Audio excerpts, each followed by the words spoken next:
லா இலாஹா இல்லல்லாஹு முஹம்மதுர் ரசூலுல்லாஹி அல்லாஹும்ம ஸல்லி அலா முஹம்மதின் வ அலா ஆலி முஹம்மதின் வ பாரிக் வ சல்லிம்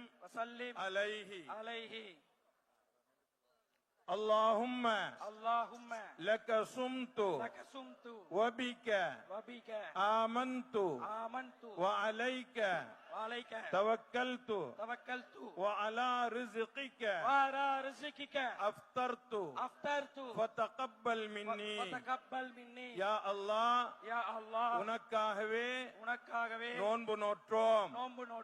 உன்னுடைய அருளாலேயே நோன்பை திறக்கின்றோம் எங்களுடைய நோன்பை